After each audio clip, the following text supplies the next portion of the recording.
नाज़रीन, programme special talk में मां आवां जो मेज़बान Shakeel Soomro. Chartered of democracy 2006 में चार्टर्ड ऑफ डेमोक्रेसी जी ॻाल्हि थी।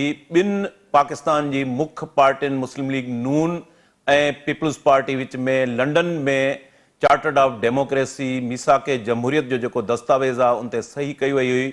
हिकु दफ़ो ॿीहर पीपी चेयरमैन बिलावल भुट्टो ज़रदारी मीसाके जमहूरियत जी ॻाल्हि कई आहे ऐं मीसाके जमहूरियत जे लाइ हिकिड़ी कमेटी बि क़ाइमु कई वई आहे। 2006 वारो जेको चार्टर्ड ऑफ डेमोक्रेसी हुयो, जेतोणीकि ॿई पार्टियूं जेके आहिनि हिन वक़्तु इक़्तिदार में आहिनि, उन चार्टर्ड ऑफ डेमोक्रेसी ते केतिरो अमल दरामद थी सघियो। नए चार्टर्ड ऑफ डेमोक्रेसी मीसाके जमहूरियत जी ज़रूरत छो महसूस कई वई आहे? छा इन जमहूरियत जो मीसाके जमहूरियत ते जेको अमल दरामद आहे उहो पॉलिटिकल फोर्सिस जे लाइ उन जे लाइ स्पेस आहे त उन ते जेका डेमोक्रेसी जो सही माना में स्पिरिट आहे उन तहत उन ते अमल दरामद थी सघे? अॼोके प्रोग्राम में पाण चार्टर्ड ऑफ डेमोक्रेसी जंहिंजी नई chartered of democracy Bilawal Bhutto Zardari ॻाल्हि कई आहे उन ते बि ॻाल्हाईंदासीं। उन खां सवाइ इमरान ख़ान ख़िलाफ़ तौहीन इलेक्शन कमीशन जी कार्रवाई जेका आहे उहो सुप्रीम कोर्ट जारी रखण जो फ़ैसिलो ॾिनो आहे ऐं उन खां सवाइ कराची जे अंदरि या सेकंड फेज़ जे अंदरि जेके बल्दियाती चूंडूं आहिनि, पाण उन बल्दियाती चूंडूं जेके 15 जनवरी ते थी रहियूं आहिनि उन ते बि पाण डिस्कस कंदासीं। पाण शुरू कयूं था चार्टर्ड ऑफ डेमोक्रेसी जंहिंजी बिलावल भुट्टो ज़रदारी ॻाल्हि कई आहे।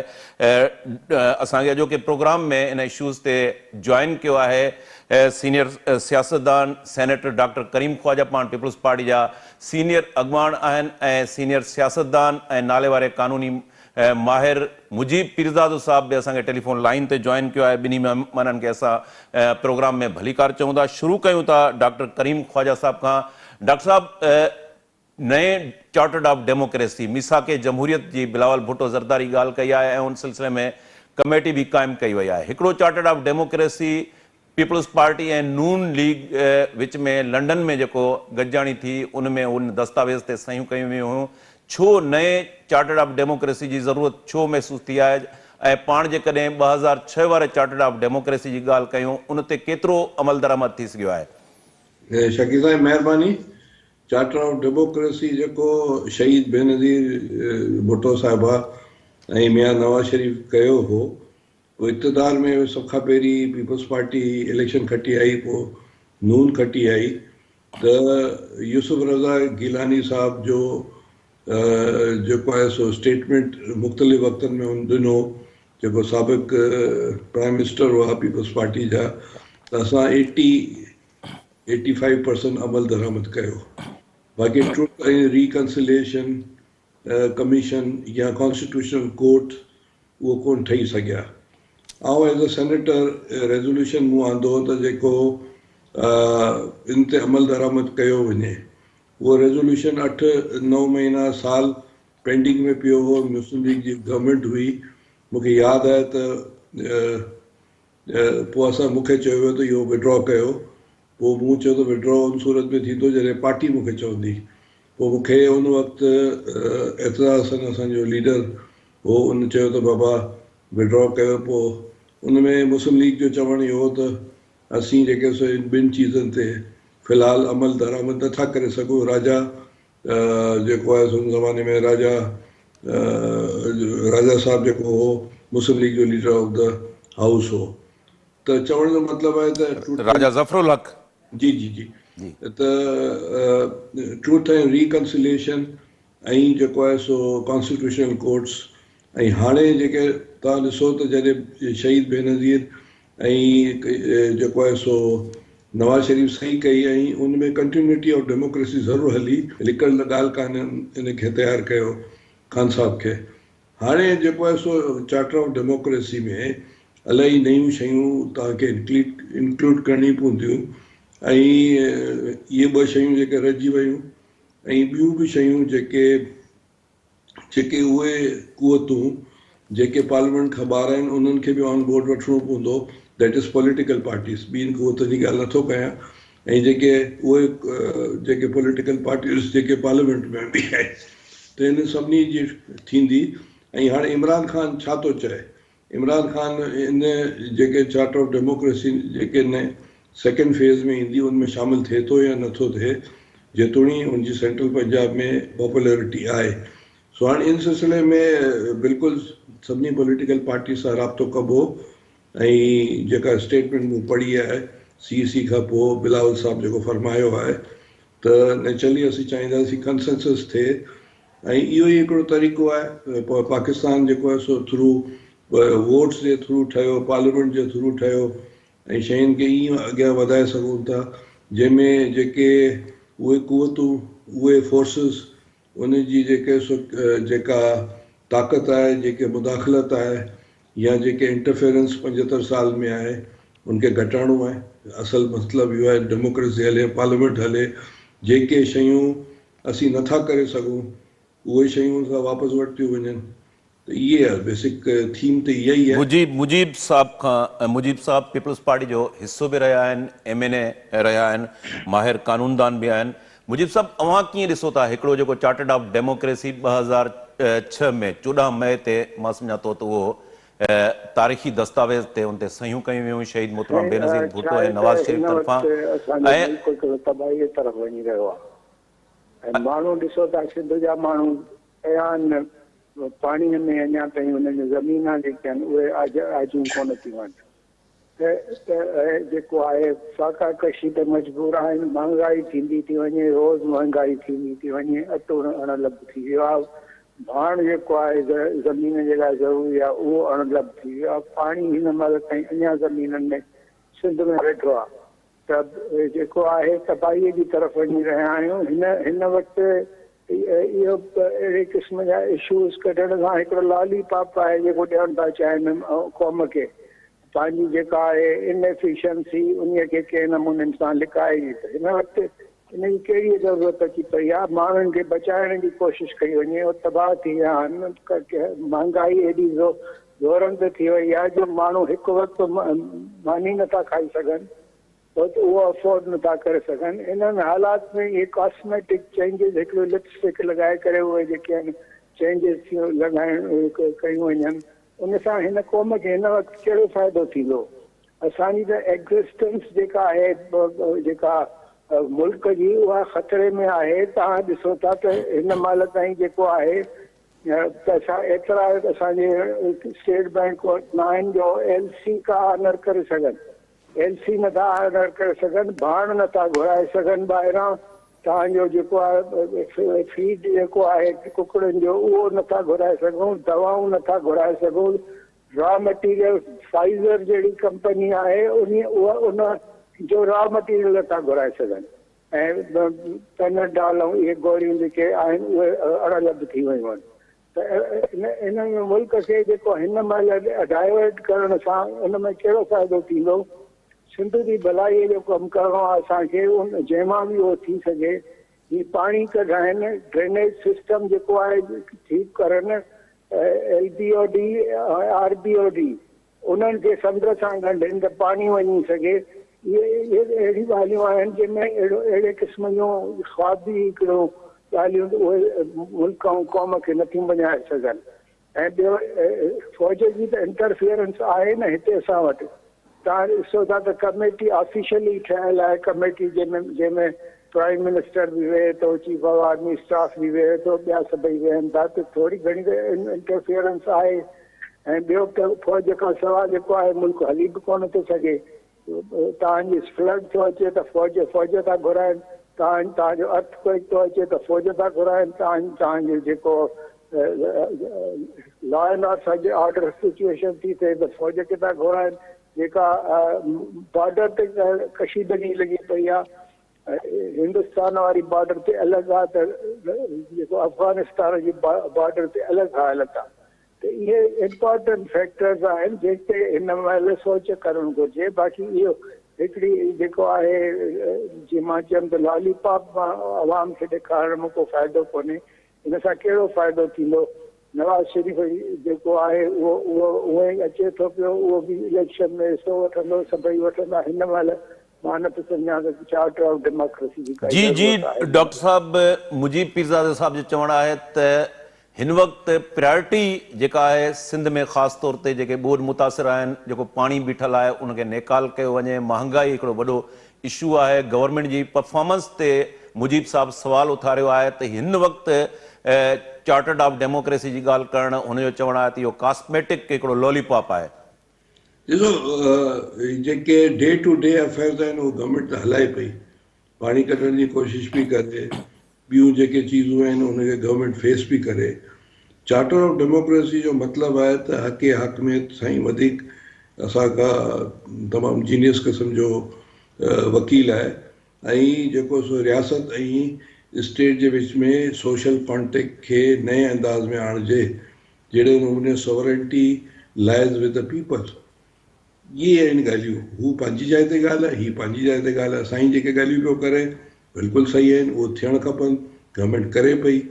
पर साॻे वक़्त में इहे ई आर्ग्यूमेंट्स हुआ जॾहिं पाकिस्तान ठहियो पिए त वॾो आर्ग्यूमेंट जेको सिंध जे जेके फ्यूडल क्लास ॾिनो त असां जेको आहे सो कर्ज़दार थी विया आहियूं, हिन करे मुस्लिम लीग सपोर्ट कजे। पर इहो डिस्कस कोन कयो त पाकिस्तान ठहंदो त छा छा चीज़ूं थींदियूं। उनमें मुंहिंजा बि वॾा शामिलु हुआ, साईं जा बि वॾा शामिलु हुआ। उहो सही हुआ ग़लति हुआ, इहे हिस्ट्री फ़ैसिलो करे चुकी आहे, करे पई। पर हाणे इन जी माना इहा त न आहे त सोशल कॉन्टेक्ट न थियणु खपे। सोशल कॉन्टेक्ट जे बग़ैर survivability of Pakistan is impossible. Mistakes असां करे चुका आहियूं मुख़्तलिफ़ वक़्तनि में, असांजे वॾनि कयो आहे मिस्टेक्स। त इहा आर्ग्यूमेंट असां जेको आहे सो व्याज वधी वियो आहे सिंधी हिंदू वाणियुनि जो, इन करे असीं सपोर्ट कयूं था मुस्लिम लीग जी। इहो आर्ग्यूमेंट हुआ न 46 में, 45 में, 44 में, जंहिंमें मुंहिंजा बि वॾा शामिलु हुआ, साईं जा बि वॾा शामिलु हुआ। त हाणे इहे आर्ग्यूमेंट्स केतिरा सही हुआ केतिरा ग़लति हुआ, त हिन वक़्तु असांखे बिल्कुलु डे टू डे एक्टिविटीज़ में साईं जी ॻाल्हियूं सही आहिनि, पर सोशल कॉन्टेक्ट जी तमामु सख़्तु ज़रूरत आहे सिंध जी ऐं पाकिस्तान जे ॿियनि सूबनि जी सर्वाइवलिटी ऐं ख़ासि तौर ते नंढनि सूबनि जी सर्वाइवलिटी जे लाइ। जी मुजीब साहब, सोशल कॉन्ट्रैक्ट जी डॉक्टर साहब ॻाल्हि कनि था त हिकिड़ो आहे डे टू डे जेको बिज़नेस आहे हुकूमत जो, उहो बि हलंदो रहे, उन ते परफॉर्मेंस ते सवाल उथारे सघजनि था। पर हीअ जेका नए सोशल कॉन्ट्रैक्ट जी ॻाल्हि आहे, इन खां अॻु में बि 2006 वारो पाण रेफरेंस ॾियूं था चार्टर्ड ऑफ डेमोक्रेसी, उन ते केतिरो अमल दरामद थियो, ॿई पार्टियूं हुकूमत में रहियूं, पीपल्स पार्टी बि, नवाज़ लीग बि। हिन वक़्तु नए सोशल कॉन्ट्रैक्ट जी ॻाल्हि जेका कई पई वञे, उहो तव्हां उनखे कॉस्मेटिक सम्झो था, पर डॉक्टर साहब जो चवणु आहे त उहो ज़रूरी आहे। हिन रियासत में मामला जेके आहिनि उहे सेटल थियणु खपनि सूबनि ऐं रियासत जे विच में, वफ़ाक़ जे विच में। सोशल कॉन्ट्रैक्ट अॻु में ई आहे न। तव्हांजो 73 जो कॉन्स्टिट्यूशन जेको आहे उहो छा आहे, उहो बि सोशल कॉन्ट्रैक्ट आहे न। उन खां पोइ तव्हां जेको आहे 18th अमेंडमेंट कई, उहो बि सोशल कॉन्ट्रैक्ट आहे न। हाणे छा सॼो काइन चेंज कंदासीं असां? जेको आहे इहो ॿिनि पार्टियुनि जे फ़ाइदे जे लाइ सॼी क़ौम खे असां मुसीबत में विझूं त जेको आहे सोशल कॉन्ट्रैक्ट माना ॿियो न्यू कॉन्स्टिट्यूशन ठाहे वञे। छा तव्हांखे मतिलब जी ख़बर आहे त सोशल कॉन्ट्रैक्ट छा खे था चवनि पिया? इहो कॉन्स्टिट्यूशन सोशल कॉन्ट्रैक्ट हूंदो आहे जेको न रुगो अवाम जे लाइ, पर हुकूमत बि इन में पाबंद आहे, फ़ौज बि पाबंद आहे, तव्हांजी जुडिशरी बि पाबंद आहे, ऐं तव्हांजा सूबा बि पाबंद आहिनि। तव्हांजा फंडामेंटल राइट्स हुन में डिक्लेयर थिया विया आहिनि। त उहो पढ़े त सयूं, अणपढ़ियल क़ौम जंहिंखे ख़बर बि कान्हे त सोशल कॉन्ट्रैक्ट छा थींदो आहे, उन्हनि खे वञी सम्झायूं त बाबा सोशल कॉन्ट्रैक्ट थियो। हू केरु कंदो सोशल कॉन्ट्रैक्ट? हिन हालात में जॾहिं मुल्क जेको आहे बैंकरप्सी जी तरफ़ रही वियो आहे त इहो सोशल कॉन्ट्रैक्ट कंदो केरु? सो इन करे मां त सम्झां थो इहो डाइवर्जन आहे। हिकिड़ी इशूज़ जेके आहिनि साम्हूं बैंकरप्सी जो मसइलो आहे। बैंक असांजी जेका स्टेट बैंक आहे उन जो $5.8 बिलियन जेका आहे रखियल आहिनि उन पाकिस्तान जा, जंहिंमो के 2-3 अरब जेके आहिनि उहे आहिनि सऊदी अरब जा ऐं 2 अरब आहिनि चाइना जा। बाक़ी जेको अरब हिकिड़ो बचे थो उन मां रोज़ डेली जेका आहे तक़रीबन माना चोथों हिसो उन में ख़र्च थो थिए पियो। हाणे चीफ ऑफ आर्मी स्टाफ वियो आहे उॾे सऊदी अरब, उतां मथां कुझु मिली वञे त हीअ क़ौम त हले। हिन महिल त सर्वाइवल जो मसइलो थी वियो आहे। असां इहे मश्करियूं कयूं हेॾो जो हेॾे, इहो मूंखे सम्झ में कान थी अचे त हिन वक़्तु इन शइ उथारण जी कहिड़ी ॻाल्हि आहे जॾहिं कि 18th अमेंडमेंट थी चुकी आहे ऐं जेके डिमांड सूबनि जा हुया उहे मिली चुका आहिनि। बाक़ी जेको फिज़िकली त अची ॿियो सूबो या मुल्क त अची सूबे खे न बचाईंदो, असांखे पंहिंजे सूबे खे पाण बचाइणो आहे, असांजे अवाम खे बचाइणो आहे। उहे इन हालत में आहिनि जेका सिर्फ़ु गवर्नमेंट जेका आहे उन्हनि जी हेल्प करे थी सघे। हाणे जहाज़ ईंदा ॿाहिरों हेल्प करण वारा, उहे खणी वेंदा मुख़्तियार कार ऐं इहे चोरी करे वेंदा, बाक़ी माण्हुनि खे छा मिलंदो? घर ठाराए ॾींदासीं, उनखे घरनि ठाराइण जा पैसा काथों ईंदा? उहो अरेंजमेंट करिणो पवंदो। इहे ॻाल्हियूं ज़रूरी आहिनि हिन महिल असांखे जेके आहिनि गवर्नमेंट जा माण्हू उन्हनि खे सरज़मीन ते हाणे हुजणु घुरिजे।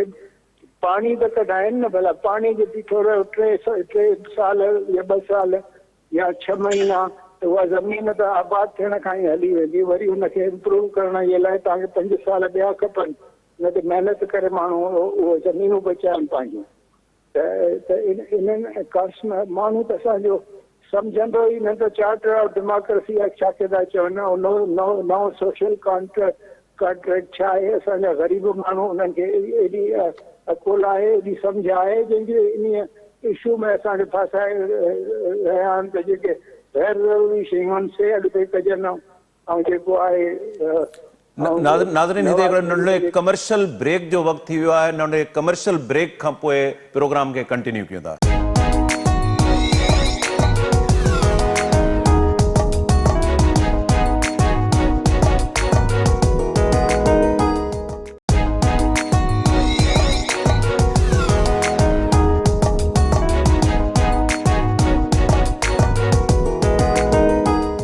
वेलकम बैक नाज़रीन जी। डॉक्टर साहब, सोशल कॉन्ट्रैक्ट जी तव्हां ॻाल्हि कई।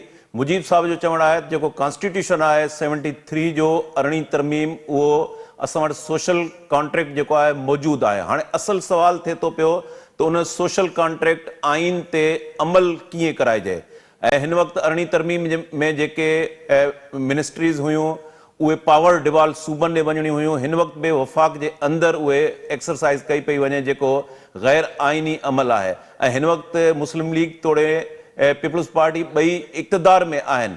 असल सुवाल आहे आइन ते अमल दरामद जो, त छो कोन थो थिए आइन ते अमल दरामद, केरु मुदाख़लत करे थो, ऐं उन सिलसिले में नओ सोशल कॉन्ट्रैक्ट जी छो ज़रूरत महसूस थिए थी जॾहिं त असां वटि हिकिड़ो डॉक्यूमेंट 73 जे आइन ऐं 18वीं तरमीम जी सूरत में मौजूदु आहे। 73 जो जेको कॉन्स्टिट्यूशन जेको मुक़दस डॉक्यूमेंट आहे ऐं उन डॉक्यूमेंट में आहे त आर्टिकल 6, उन आर्टिकल 6 जे बावजूदि जेको आहे सो इंटरवेंशन्स ठहियूं मुख़्तलिफ़ वक़्तनि में। इन बुनियाद ते बेनज़ीर शहीद ऐं पंहिंजो हिननि मियां साहब वारनि जेको चार्टर ऑफ डेमोक्रेसी साइन कयो, 18 अमेंडमेंट अची वियो, पर 18 अमेंडमेंट्स में बि रंडकूं ऐं ॿी शयूं आहिनि। ऐं हीअ जेके इंटरफेरेंसिस आहिनि मुख़्तलिफ़ चीज़नि जूं जेके तव्हां ॾिसो पिया, जेके सोशल कॉन्टेक्ट्स आहिनि त पॉलिटिकल फोर्सिस सभु हिकिड़ी पेज ते अचनि ऐं पंहिंजी शयूं ऐं हक़ हाकमियत सॉवरेंटी ऑफ द पीपल उहो साबित कनि। ऐं उहो उन सूरत में थींदो जेसि ताईं सेकेंड सोशल कॉन्टेक्ट नथो थिए। ऐं सेकेंड सोशल कॉन्टेक्ट में उहे कुवतूं, उहे फ्रैंकेस्टाइन मॉन्स्टर्स, उहे फॉक्सिस एंड वुल्फ्स, उनखे इहे ई पॉलिटिकल फोर्सिस ई कवर कंदियूं न। हिते को माउज़ेतंग वारो या लेनिन वारो त इनकलाब कोन ईंदो, थोरो कॉन्स्टिट्यूशनल मीन ई थींदो। बाक़ी डे टू डे एक्टिविटीज़ आहिनि, गवर्नमेंट्स ठहियूं पियूं आहिनि, उहो पंहिंजी जाइ ते आहिनि, उन सां इनकार कान्हे। पाणी निकिरे पियो, निकिरणु खपे, ॿिया मसइला आहिनि, महांगाई आहे। पर ॻाल्हि ॿुधो, हीअं तव्हां ई असां टीवी ते या मीडिया ते असल कारण जेके आहिनि 75 सालनि में इकोनॉमी जी बर्बादी जा ॻाल्हाए सघूं था? नथा ॻाल्हाए सघूं, सवाइ पॉलिटिशियन्स खे गारियूं ॾियण जे। ॿी शयुनि जी इजाज़त आहे? न आहे इजाज़त। जॾहिं असां आर्ग्यूमेंट्स नथा करे सघूं, डिबेट नथा करे सघूं, रियलिटीज़ ते ॻाल्हाए नथा सघूं कि लैंड कंहिं वटि आहे या जेके सो असल फाइनेंशियल ताक़त कंहिं वटि आहे या फॉरेन पॉलिसी जी ॻाल्हियूं कंहिं वटि आहिनि, V can not speak.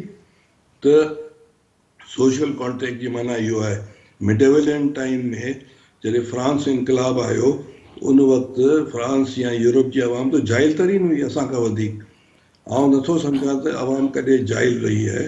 Awam ji wisdom इलाही वॾी आहे ऐं वन मैन वन वोट बि 71 में आयो। 73 जे कॉन्स्टिट्यूशन ही जेको इलेक्शन थिया हुआ 71 में, तॾहिं वन मैन वन वोट जे बुनियाद ते आयो। इवन जेको पाकिस्तान ठहियो उन 10-12% माण्हुनि वोट ॾिनो। वॾेरनि या जेको पढ़ियल लिखियल या टैक्स ॾींदड़ उन्हनि फ़ैसिलो छा कयो?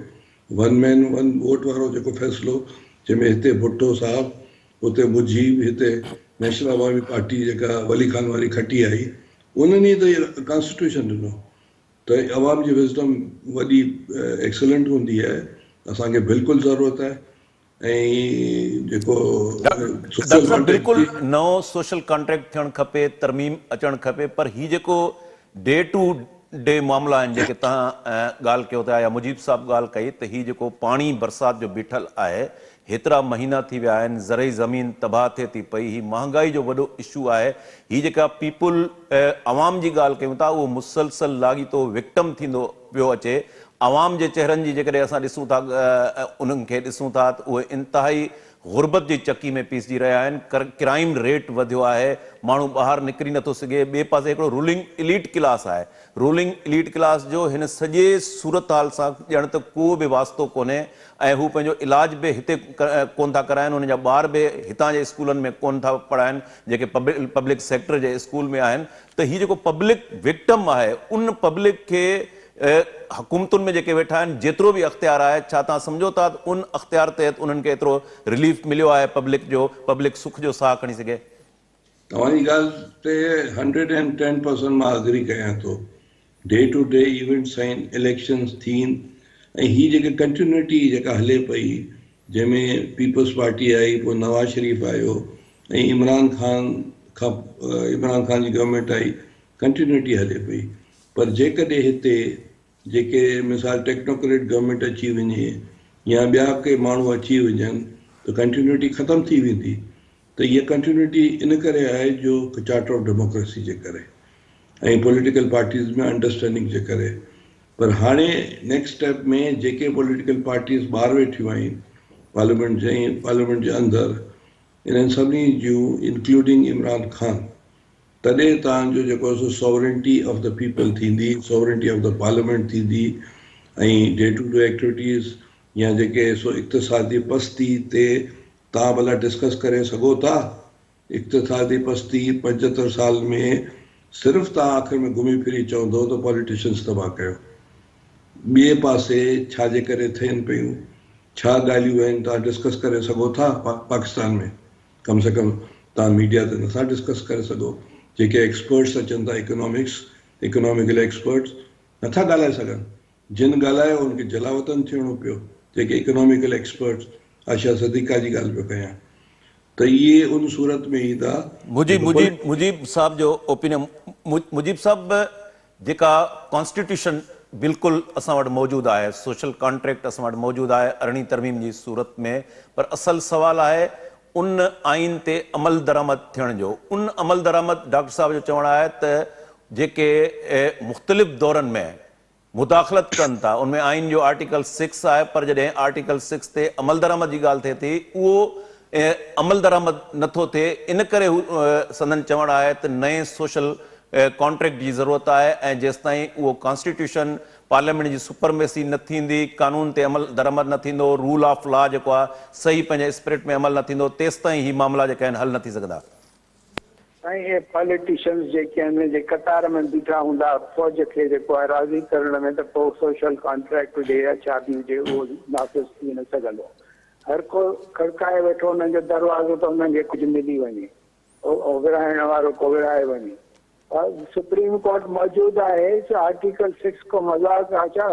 तव्हां जेको आहे सुप्रीम कोर्ट में खणी वञो ॻाल्हि त ॾिसो सुप्रीम कोर्ट कीअं नथी हिनखे, बशर्ते कि उहो आर्टिकल 6 एप्लीकेबल बि हुजे या न हुजे।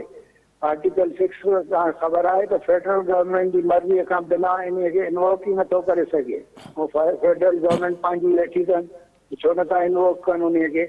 पर मां चवां त इहा आहे ई न ॻाल्हि, इहा आहे आर्टिकल 6 जी त ॻाल्हि ई कान्हे। कॉन्स्टिट्यूशन हले पियो चीफ जस्टिस जेको वेठो आहे, सुप्रीम कोर्ट वेठी आहे, हाई कोर्ट्स वेठियूं आहिनि, सभु इंटरफियर था करनि था पिया। जेकॾहिं कोई नाइंसाफ़ी थिए थी, नाजाइज़ी थिए थी, त उन सॼे खे बिगाड़ करे असां वरी रस्तो साफ़ कयूं। जेके गैर सियासी कुवतूं आहिनि उहे जीअं मदाख़लत अची कनि, तव्हांखे हिन जो सुप्रीम कोर्ट जो जेकॾहिं तव्हां एतमाद खजी वञे पोइ मथो, त पोइ त सफ़ा एनआरकी थी वेंदी मुल्क में। त असां एनआरकी खां त बचाइणो आहे। असांजो जेको आहे जेको नवाज़ शरीफ़ जे कॾ लॻण त असांखे कोई फ़ाइदो कोन्हे को। माण्हू पंजाब में पार्टी छॾियूं था वञनि, एतज़ाज़ जहिड़ा माण्हू छॾियूं पिया वञनि, त नवाज़ कॾ कीअं लॻा आहिनि? नवाज़ त असली दुश्मन आहे। हमेशह इन जेको आहे मोहतरमा खे बि ॿ दफ़ा कढायो हुन मां प्राइम मिनिस्टरशिप तां। इन नवाज़ ते हिननि खे कीअं आयो? इहो त धोखेबाज़ माण्हू आहिनि, उहे हमेशह धोखो ॾींदा रहिया आहिनि पीपल्स पार्टी खे। त एॾे छो लॻी विया आहिनि? ऐं फॉरेन पॉलिसी जेका आहे जंहिंमें कुझु थिए ई नथो, अहिड़ी मिनिस्ट्री वठण जो फ़ाइदो कहिड़ो आहे? तव्हांजी पार्टीअ खे तव्हां एॾो नुक़सानु पुॼायो आहे, तव्हांखे इहो करणु ई न खपंदो हुयो। ऐं जेको आहे बाक़ी तव्हांखे फंडामेंटल राइट्स आहिनि असांजे आइन में, जेके आहिनि हिंदुस्तान जे आइन खां वधीक फंडामेंटल राइट्स आहिनि। जेका अटॉनमी आहे सूबनि खे 18th अमेंडमेंट में, कोई हुनजे हिंदुस्तान जे सूबनि खे ओतिरी आज़ादी कान्हे का। घणे घटि तव्हांखे अटॉनमस ऐं सॉवरन पावर मिलियल आहिनि। जेके लिस्ट जेका आहे सब्जेक्ट्स जी, उन में ॾिसो त सॉवरनिटी आहे बाक़ाइदे सूबे जी। ऐं उन में जेको आहे फेडरल गवर्नमेंट लेजिस्लेट नथी करे सघे, त प्रोविंशियल सब्जेक्ट में प्रोविंस लेजिस्लेशन कंदो। फेडरल सब्जेक्ट में फेडरल गवर्नमेंट फेडरल लेजिस्लेचर कंदो। ऐं उन सां गॾु वरी जेको आहे हिकिड़ो ॿियो प्रोविजन कॉन्स्टिट्यूशन में विधो आहे, काउंसिल ऑफ कॉमन इंटरेस्ट जो। उन में बि सूबे जो दख़ल अंदाज़ी थिए थी पई। बाक़ी हाणे जेकॾहिं माण्हुनि खे पहिरियों सम्झायो त सयूं, तव्हां ॻोठ जे माण्हूअ खे वञी चओ चार्टर ऑफ डेमोक्रेसी छा आहे? त डेमोक्रेसी तव्हां चओ छा आहे? तव्हां चओ हिकिड़ी सिट असांखे लिखी ॾे ऐं पने ते, उहो तव्हांखे न करे सघंदो। एजुकेशन सफ़ा तबाह, सिंध जेको आहे बर्बादु आहे हीअं एजुकेशन जे सिलसिले में। त इन्हनि शयुनि ते जेके आहिनि ॻाल्हियूं, इन्हनि ते वधीक जेको आहे ध्यानु ॾियणु घुरिजे। बाक़ी इहे फर्ज़ी हिकिड़ा इशूज़ क्रिएट करे माण्हुनि खे डाइवर्ट करे छॾियो हिक जे ॿिए पासे ॾे, उन मां क़ौम खे को फ़ाइदो कोन थींदो। मुजीब साहब, हिकिड़ा त डे टू डे अफेयर्स आहिनि जंहिंजी पाण ॻाल्हि कई से, बिल्कुलु बरसाति जो पाणी बि निकाल थियणु खपे, उनखे फोकस बि करणु खपे। ॿियो सुवाल आहे कॉन्स्टिट्यूशन जो, कॉन्स्टिट्यूशन जी इम्प्लीमेंटेशन जो। पाण जेकॾहिं पास्ट खे ॾिसूं, माज़ी खे ॾिसूं, पाण खे नज़रिया ज़रूरत, लॉ ऑफ नेसेसिटी, डॉक्ट्रिन नज़र अचे थी। मुख़्तलिफ़ आसमा जिलानी केस, दोसू केस, ॿिया खोड़ सारा केस पाण रेफरेंस तौरु कोट करे सघूं था। त जेको कॉन्स्टिट्यूशन आहे जेसि ताईं उहो स्पिरिट में इम्प्लीमेंट नथो थिए, इहो सवाल त पंहिंजी जाइ ते मौजूदु आहे न। उहो बि त जेका असांजी पार्लियामेंट आहे इलेक्टेड, उहा हुनखे प्रोटेक्शन थी ॾे न। हर मार्शल लॉ खे हुननि प्रोटेक्शन ॾिनी आहे। आसमा जिलानी केस खां पोइ बि त लीगलाइज़ कयो न पार्लियामेंट तव्हांजी। मुशर्रफ जो जेको पहिरियों जेको मार्शल लॉ एमरजेंसी हुई, उनखे लीगलाइज़ कयो पार्लियामेंट। तव्हांजो ज़ियाउल जे जेको आहे इलेक्शन खे, मार्शल लॉ खे, उहो पार्लियामेंट उनखे कयो। त इलेक्टेड जेके माण्हू जेके डेमोक्रेसी जा बैकबोन हूंदा आहिनि, उहे मार्शल लॉ खे लीगलाइज़ था कनि, त ॿियनि माण्हुनि खे कहिड़ो उन ईंदो आहे? तव्हां मज़बूत थियो, पार्लियामेंट खे मज़बूत कयो, माण्हुनि खे मज़बूत कयो, माण्हुनि जी सार संभाल लहो। इहे शयूं ज़रूरी आहिनि। सुभाणे एनआरकी थी वेंदी मुल्क में, जेको आहे अशराफ माण्हूअ जो गुज़ारो करणु मुश्किल थी वेंदो। हाणे ई मारधार शुरू आहे ऐं असां वटि उहा फ्रेंच रेवोल्यूशन वारी ॻाल्हि थी वई आहे त बाबा तव्हांखे जेकॾहिं मानी नथी मिले त तव्हां केक खाओ। हाणे इहा असांजी पंहिंजी पॉलिसी बची आहे। जी जी डॉक्टर साहब, ही हिकिड़ो वैलिड सवाल उथारियो आहे मुजीब साहब, त पार्लियामेंट के जेके अख्तियार आहिनि, उहा साॻी पार्लियामेंट जंहिंमें जमहूरी डेमोक्रेटिक फोर्सिस जेके आहिनि उहे वेठल आहिनि जिन्हनि खे पब्लिक जेको आहे आम वोटर इलेक्ट करे पहुचाए थो, उहे जॾहिं कंहिं LFO खे कंहिं गैर आइनी अमल खे लीगलाइज़ कनि त पोइ त सवाल पॉलिटिकल फोर्सिस मथां उथे थो न, त पॉलिटिकल फोर्सिस खे कंप्रोमाइज़ न करणु खपे, उन्हनि खे पंहिंजो स्टैंड जेको आहे कंहिं बि सूरत में लूज़ न करणु खपे। ॾिसो ॻाल्हि ॿुधो, पॉलिटिकल फोर्सिस इलाही स्ट्रॉन्ग कोन्हनि, इंस्टीट्यूशनलाइज़ कोन्हनि, सभिनी पार्टीज़ जी ॻाल्हि पियो कयां। जॾहिं बेनज़ीर साहिबा जहिड़ी ताक़तवर तरीन क्रेस्मेटिक लीडरशिप इलेक्शन खटी आई त जेको आहे सो इहो को सीक्रेट कोन रहियो आहे त असलम बेग चयो त असां जेको आहे सो 2-3 चीज़ूं पाण वटि रखंदासीं, जंहिंमें फाइनेंशियल मिनिस्ट्री रखी, उन्हनि जेको आहे सो फॉरेन अफेयर्स रखिया, 2-3 डेस्क रखिया, फलाणी इवन एटॉमिक जेको कौटा बेनज़ीर साहिबा खे विज़िट कोन पिया करायूं। ठीकु आहे सर। उन खां पोइ जेको आहे सो मुख़्तलिफ़ वक़्तनि में तव्हां ॾिसो त जेको आहे सो असमा जहांगीर वारो मसइलो हुजे, राहिल शरीफ़ चयो त बाबा जेको कोर्ट्स खे एक्सेप्ट कयो, न त जेको आहे सो मार्शल आणंदासीं। हिन चयो जेको आहे सो साहब मसूद जेको रिटायर थी वियो, मूंखे एक्सटेंशन ॾियो, न त मां मार्शल आणंदुसि। हाणे इहे गन पॉइंट्स ते थ्रेट्स ते हिन खे केरु फेस कंदो? कॉन्स्टिट्यूशन पंहिंजी जाइ ते आहे, आर्टिकल 6 पंहिंजी जाइ ते आहे, पॉलिटिकल पार्टीज़ खे तोड़ फोड़ हे था कनि, इंजीनियर्ड करे जेको आहे सो नेशनल पार्टीज़ खे रीजनल पार्टीज़ था करे छॾीनि। हाणे इनखे त इहो ई आहे हिकिड़ो तरीक़ो असां वटि शराफ़त वारो, जेको जिन्ना साहब जेका या महात्मा गांधी या जेको आहे सो नेहरू वारनि पॉलिटिक्स कई हुई त थ्रू कॉन्स्टिट्यूशन मीन। हाणे उहो आहे, कॉन्स्टिट्यूशन इज़ देयर, पर गन पॉइंट लॻी पई आहे। हाणे त इहो ई आहे न कि इहो क्रेडिट वञे थो बेनज़ीर शहीद खे, नवाज़ शरीफ़ वारनि खे, त हुननि चार्टर ऑफ डेमोक्रेसी साइन करे ई कंटिन्यूटी ऑफ पार्लियामेंट्री डेमोक्रेसी हले पई, हालांकि हेॾी थ्रेट्स जे बावजूदि कॉम्प्रोमाइज़िस करे हिननि खे एक्सटेंशन ॾिनीसीं, हिननि खे जेको आहे सो जेके कोर्स ॾिनीसीं मार्शल लॉ, इहे सभु अख़बारनि में, TV में, सोशल मीडिया ते हले पियो। नई ॻाल्हि त कोन थो कयां। त इन करे सोशल कॉन्टेक्ट थियणु ज़रूरी आहे सभिनी पॉलिटिकल फोर्सिस जो जेके खटी अचनि था ऐं जेके ॿार आहिनि, सो दैट कि इहे चीज़ूं ख़तमु थियनि, डेमोक्रेसी नाज़रीन, हिते प्रोग्राम जो वक़्तु पुॼाणी खे पहुतो ऐं जेसिताईं नए सोशल कॉन्ट्रैक्ट, नए मीसाके जमहूरियत जी सवाल आहे त इन खां अॻु में बि जेके चार्टर्ड ऑफ डेमोक्रेसी आहे उन ते अमल दरामद थियणु खपे।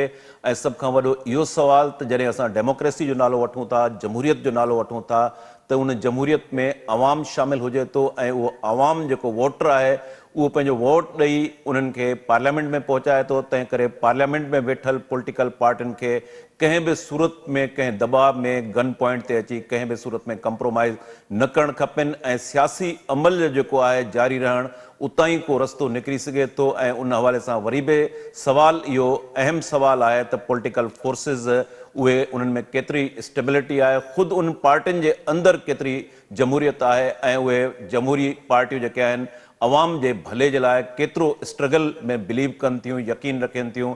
इहो ई अहम सवाल आहे जंहिं ते इन अहम सवाल ते जेसिताईं असां पॉलिटिकल पार्टियूं अमल न कंदियूं तेसिताईं ईअं ई गैर सियासी जेका आहे गैर आइनी मुदाख़लत थींदी रहंदी ऐं उहे सिलसिलो ईअं ई जारी रहंदो। हिते असां प्रोग्राम जो वक़्तु जेको आहे उहो पुॼाणी खे पहुतो। मुजीब पीरज़ादो साहब, डॉक्टर करीम ख्वाजा साहब असांखे टाइम ॾिनो, संदन महिरबानी। नाज़रीन, ईंदड़ प्रोग्राम ताईं इजाज़त ॾींदा। अल्लाह वाहे।